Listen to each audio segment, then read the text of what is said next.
এই দেশ জন্ম নিয়েছে শোষণের বিরুদ্ধে গর্জন করে, অন্যায়ের বিরুদ্ধে রক্ত ঝরিয়ে, আর এই সত্যটাই ভারতের গায়ে লাগে, তাদের রাষ্ট্রীয় মানসিকতায় ফাটল ধরায়।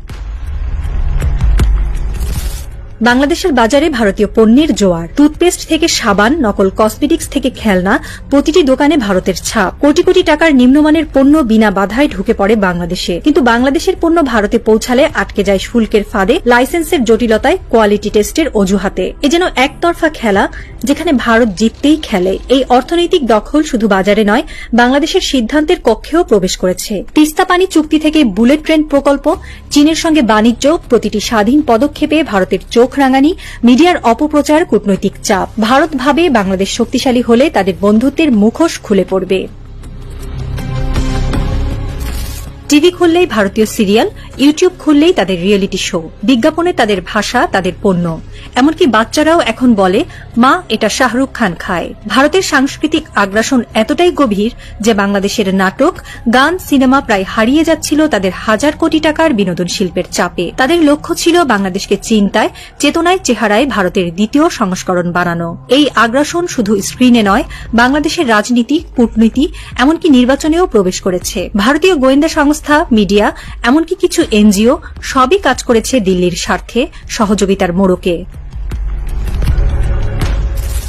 ভারতের সবচেয়ে ভয়ঙ্কর খেলা শুরু হয় যখন তারা বাংলাদেশের অভ্যন্তরীণ রাজনীতিতে ঢুকে পড়ে। কাকে ক্ষমতায় আনবে, কাকে ছাড়বে, এই সিদ্ধান্ত যেন শুধু বাংলাদেশের মানুষের নয়, দিল্লিরও। শেখ হাসিনার শাসনামলে ভারতীয় প্রভাব এতটাই ছিল যেন গণভবনের ফোনের লাইন দিল্লি হয়ে আসত। যখনই কোনো সরকার ভারতের সঙ্গে অতিরিক্ত ঘনিষ্ঠ হয়, দিল্লি খুশি। কিন্তু যেই স্বাধীন অবস্থা নেয়, শুরু হয় মিডিয়ার অপপ্রচার, আন্তর্জাতিক চাপ, পেছন থেকে ষড়যন্ত্র। তিস্তা চুক্তির সময় এটাই হয়েছে। বাংলাদেশ বহুবার পানি চেয়েছে, কিন্তু দিল্লি পশ্চিমবঙ্গের অজুহাতে কথা দিয়ে ভুলেছে। অথচ বাংলাদেশ ভারতকে ত্রিপুরায় বিদ্যুৎ লাইন, সমুদ্র বন্দর, পণ্যবাহী গাড়ির করিডোর সবই দিয়েছে। তাহলে কেন ভারত বাংলাদেশের ন্যায্য দাবি পূরণ করে না? কারণ তারা চায় না বাংলাদেশ নিজের অবস্থান থেকে কথা বলুক।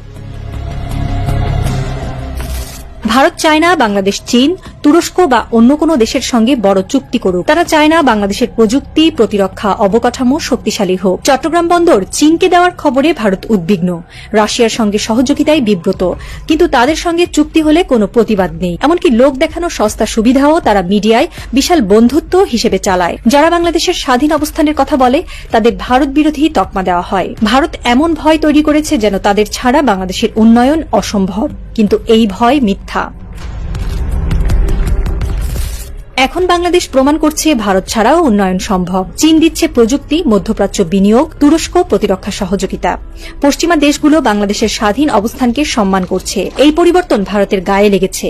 দেশের ভেতরে শুরু হয়েছে ভারতীয় পণ্য বর্জনের আন্দোলন। মানুষ সচেতন হচ্ছে, ব্যবসায়ীরা দেশীয় পণ্যে ফিরছে, সরকারও নতুন করে ভাবছে, মিডিয়ায় পালাবদল আসছে, ভারতীয় নাটকের জায়গা করে নিচ্ছে দেশীয় কন্টেন্ট। ইউটিউব চ্যানেলে ফিরছে বাংলাদেশের গান, নাটক, সঙ্গীত। মানুষ এখন জানে, নিজের পরিচয় ছাড়া দয়ার জায়গা হয় না।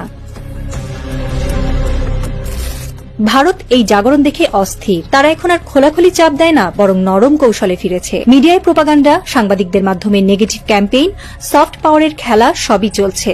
তারা চায় বাংলাদেশ পুরনো চক্রে ফিরে যাক, যেখানে তারা সিদ্ধান্ত নেবে আর বাংলাদেশ মেনে নেবে। কিন্তু সেই দিন ফুরিয়েছে। বাংলাদেশ এখন নিজের পায়ে দাঁড়িয়েছে। এই দেশ আর কারো ছায়ায় থাকবে না।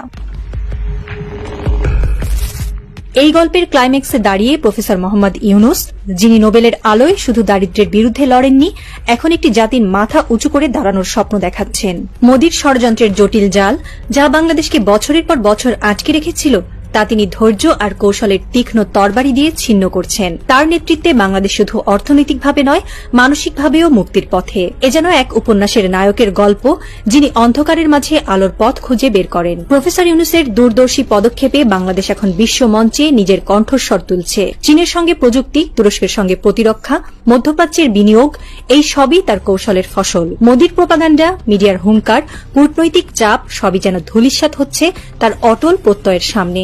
বাংলাদেশ সহ পুরো দক্ষিণ এশিয়ার সামনে অবিসংবাদিত ভিলেন হয়ে যাচ্ছেন মোদি। তার দিল্লির প্রাসাদে বাজছে পরাজয়ের নীরব প্রতিধ্বনি। অন্যদিকে সৃষ্টিকর্তার করুণাধারায় সিক্ত টেকনাফ থেকে তেতুলিয়া কারো সাধ্য নেই দমিয়ে রাখবে। প্রফেসর ইউনুসের নেতৃত্বে মাথা উঁচু করে দাঁড়িয়ে আছে নতুন বাংলাদেশ।